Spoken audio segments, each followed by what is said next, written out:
Rebirth of immortal emperor की episode 30 के साथ हाजिर हूँ। तो फिर चलिए एक्सप्लेनेशन शुरू करते हैं। एपिसोड के शुरुआत में हमें टेंट का सीन दिखाया जाता है। वहाँ पर सेकंड प्रिंस कभी इधर तो कभी उधर घूम रहे होते हैं और कहता है कि थर्ड सन वापस क्यों आया?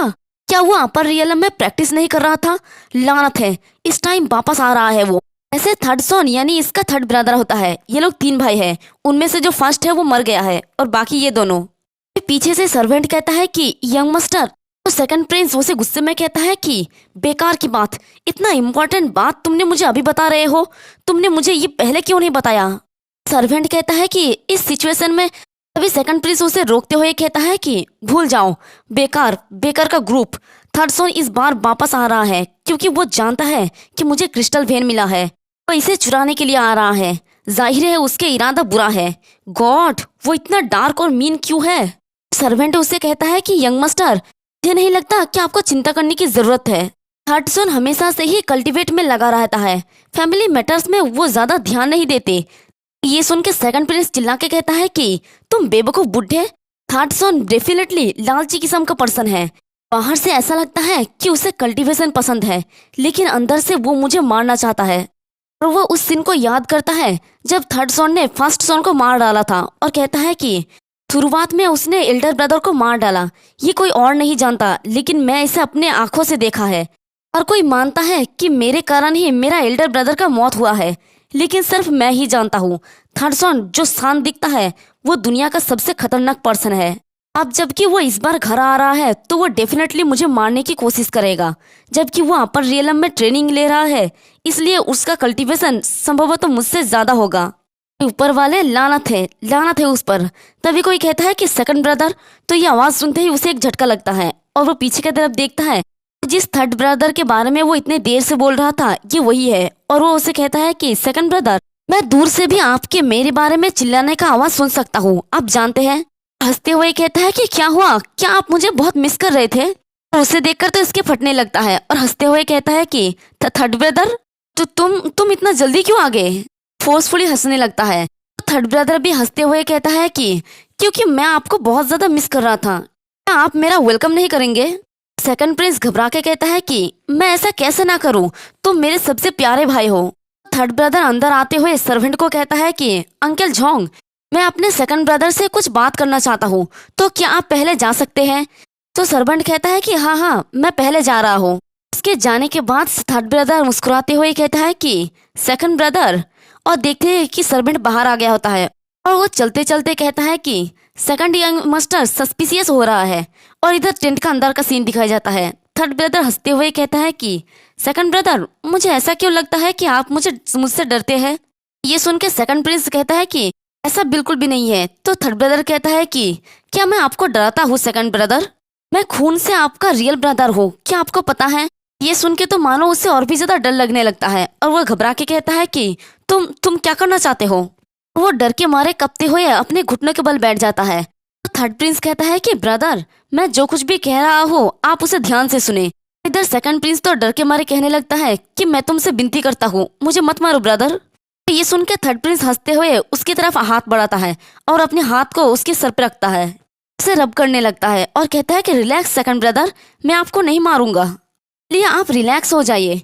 उस साल जब मैंने अपने एल्डर ब्रदर को मारा तो वो सिर्फ इसलिए क्योंकि उसने मेरा बात नहीं सुना। अगर आप अच्छे हो और मेरे इंस्ट्रक्शन को फॉलो करते हैं तो मैं आपको नहीं मारूंगा। ये सुन के तो सेकंड प्रिंस और भी ज्यादा डर जाता है और कहता है कि मैं तुम्हारा बात सुनूंगा थर्ड ब्रदर, बस बोलो। तो ये सुन के थर्ड प्रिंस हंसते हुए कहता है कि दैट्स गुड, मेरा सेकंड ब्रदर सबसे होशियार है।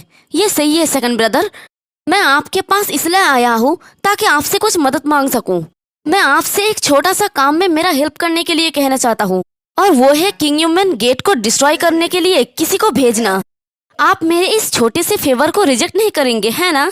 तो सेकंड प्रिंस कहता है कि क्या किंग ह्यूमन? तो थर्ड प्रिंस कहता है कि दैट्स राइट, किंग ह्यूमन में सब कुछ साफ कर दो, किसी को भी जिंदा मत रहने दो। हाँ रुको, ये गलत है। जियांग मेंग नाम की एक लड़की है, उसे जिंदा रखना, मेरा मास्टर जिन रियलम में। सेकंड प्रिंस कहता है कि हाँ ठीक है। तो थर्ड प्रिंस उसके सर पे हाथ रख के कहता है कि तो फिर मैं इस प्रॉब्लम को आपको सौंपता हूँ सेकंड ब्रदर। तो वो बेचारा ना चाहते हुए हंसते हुए कहता है कि हाँ ठीक है। और वो जाने लगता है, बट तभी रुक के पीछे मुड़ के कहता है कि दैट्स राइट, मेरा मास्टर झेनबू रियलम में इस क्रिस्टल वेन को विजिट करना चाहता है। इसे उनके लिए गिफ्ट के लिए सोचो। और सेकंड ब्रदर को कम सोचना होगा और थोड़ा जल्दी खुदाई करना होगा। और ये कह के वो वहां से चला जाता है। उसके जाते ही सेकंड प्रिंस जमीन पे बैठ जाता है और कहता है कि उफ, इसे मैं मौत के डर से भर गया। और उससे उसकी बातों से काफी ज्यादा गुस्सा आ रहा होता है और चिल्ला के कहता है कि वांग चोयान, यानी उसके सर्वेंट का नाम है। फिर हमें दूसरी जगह थर्ड प्रिंस का सीन दिखाया जाता है। उसके सामने मोटे और पतले एल्डर रहता है। उनमें से मोटा एल्डर हंसते हुए कहता है कि हमने आपको आखिरी बार काफी समय पहले देखा था। हमारे थर्ड यंग मास्टर तो वास्तव में बदल गए। तो पतला एल्डर भी कहता है कि ना सिर्फ थर्ड यंग मास्टर बदले, बल्कि उनकी कल्टीवेशन भी हमेशा की तरह ही अमेजिंग है। अब हम दोनों मिलकर भी उनके सामने टिक नहीं सकते।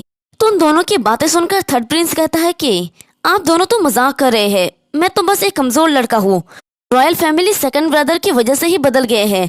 तभी मोटा एल्डर खांसने लगता है। तो उसे खांसते हुए देखकर थर्ड प्रिंस कहता है कि एल्डर, आपकी हेल्थ के साथ क्या मसला है। तो मोटा एल्डर कहता है कि ये बहुत ही लंबा स्टोरी है। तो थर्ड प्रिंस कहता है कि तो फिर आप शॉर्ट में बता दे। तो वो दोनों उसे सब कुछ बता देते हैं। और ये सुन के थर्ड प्रिंस काफी ज्यादा गुस्सा हो जाता है और चेयर पे हाथ मारते हुए कहता है कि लानत है, हमारे रॉयल फैमिली की अथॉरिटीज के साथ खेलने का हिम्मत किया और यहाँ तक कि एल्डर्स को भी घायल कर दिया। अगर मैं इसका बदला नहीं लेता तो मैं इंसान नहीं हूँ। और उसकी बातों को सुनकर मोटा एल्डर और पतला एल्डर एक दूसरे की तरफ देख रहा होता है। तभी थर्ड प्रिंस मोटा एल्डर के सामने एक पिल को आगे बढ़ाता है और कहता है कि ये एक हीलिंग पिल है जो चोटों का इलाज करता है। मेरे मास्टर ने मुझे इसे दिया था, आप इसे ले ले और खुद को हील करें। तो उस पिल को देखकर मोटा एल्डर हैरानी से कहता है कि क्या ये ग्राउंड ऑर्डर लिंगडन है। थर्ड प्रिंस कहता है कि एल्डर जल्दी करे और इसे ले ले। तो मोटा एल्डर कहता है कि नहीं नहीं, ये बहुत ही ज्यादा प्रीसियस होगा। तो थर्ड प्रिंस कहता है कि आपकी हेल्थ की तुलना में ये ज्यादा कुछ नहीं है। अगर आप मुझे इसी तरह से रिजेक्ट करते रहे तो मैं बहुत ही ज्यादा नाराज हो जाऊंगा। मोटा एल्डर कहता है कि तो फिर मैं इसे एक्सेप्ट करता हूँ और वो उस पिल को ले लेता है। तो थर्ड प्रिंस वहां से जाते हुए कहता है कि ऑल राइट, मैं अब यहाँ से जा रहा हूँ। जब तक आप खुद को ठीक कर रहे हैं मैं आपको परेशान नहीं करूंगा। तो मोटा एल्डर पिल को देखते हुए कहता है कि यही डिफरेंस है। और थर्ड प्रिंस टेंट से बाहर आके मोटा एल्डर और पतले एल्डर की बातों को सोचता है और कहता है कि गॉड के द्वारा ब्लेस्ड हुआ पर्सन, ये एक इंटरेस्टिंग सिचुएशन है। मैंने कभी उम्मीद नहीं किया था कि मैं किसी ऐसे पर्सन से मिलूंगा जो मेरा जैसा ही हो। वो झू तियानजुन है नहीं, बल्कि वो जियाओ चैन की तरह है। यानी शायद इस थर्ड प्रिंस को हमारे जियाओ चैन की असली आइडेंटिटी पता है। फिर दूसरे सीन में देखते हैं कि वहाँ पर सारे लोग आसपास के जंगलों में ढूंढ रहा होता है और कहता है कि तुम लोग वहाँ पर जाके देखो। तो सब लोग कहता है कि हाँ ठीक है। इसी तरह से देखते देखते शाम हो जाता है और देखते हैं कि एक बड़े से पेड़ की डली में हमारा जियाओचन और ब्लैकी बैठा होता है। तो जियाओचन ब्लैकी को सर को सहलाते हुए कहता है कि क्रेजी अभी तक आया क्यों नहीं। तभी उसकी स्टोन टेबलेट पे एक मैसेज आता है और कहता है कि मास्टर मैं आ गया। तो ये मैसेज देख के जियाओचन खुश होकर कहता है कि बिल्कुल सही टाइम पे आए हो, जल्दी करो और यहाँ पर आ जाओ। तो देखते हैं कि सामने वाले पेड़ की डाली में 4 लोग आते हैं। उनमें से हमारा एल्डर क्रेजी होता है और वो 3 लोग जिनके बारे में जियाओचन को पहले बताया गया था। तो एल्डर क्रेजी रेस्पेक्ट देते हुए कहता है कि हम मास्टर को अपना रेस्पेक्ट देते हैं। और जियाओचन का कहता है कि मास्टर, जंगल में सभी रॉयल फैमिली है, क्या हमें। अभी जियाओचन उसे रोकते हुए कहता है कि भूल जाओ, वो सामान्य लोग हैं, इसलिए उन्हें मारने का जहमत मत उठाओ। और सच कहो तो एल्डर क्रेजी मास्क में बहुत ही ज्यादा फनी लग रहे होते हैं। तो वो जियाओचन की बात सुन के कहता है कि मैं समझ गया, मास्टर मुझे इन लोगों का परिचय देने का अनुमति दे। और वो एक एक करके जियाओचन के साथ सबको इंट्रोड्यूस करवाता है। पहले वाला का कहता है कि ये पर्सन 2nd लेवल का है, दूसरा वाला कहता है ये 3rd लेवल पर है, और तीसरा वाला कहता है कि फाइनली ये पर्सन 4th लेवल के कल्टिवेटर है। तो जियाओचन उन लोगों को कहता है कि गुड, अब जबकि तुम लोगों ने मेरे किंग वुमेन को ज्वाइन किया है तो तुम लोग एक दिन डेफिनेटली बादल पर कदम रखोगे। तो सब लोग कहता है कि आपका शुक्रिया झू तियानजू।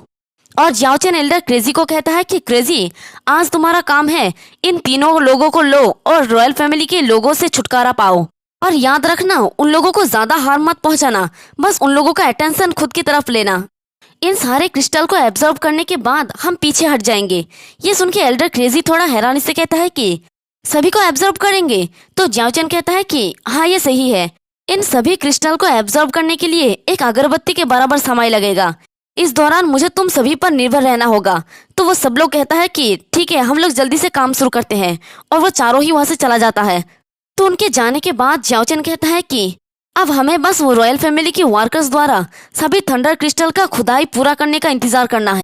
और इसी के साथ हमारा ये वाला एपिसोड भी खत्म हो जाता है। एक्सप्लेनेशन पसंद आई तो कमेंट करके ज़रूर बताना। वीडियो को लाइक और चैनल को सब्सक्राइब कर देना। शुक्रिया।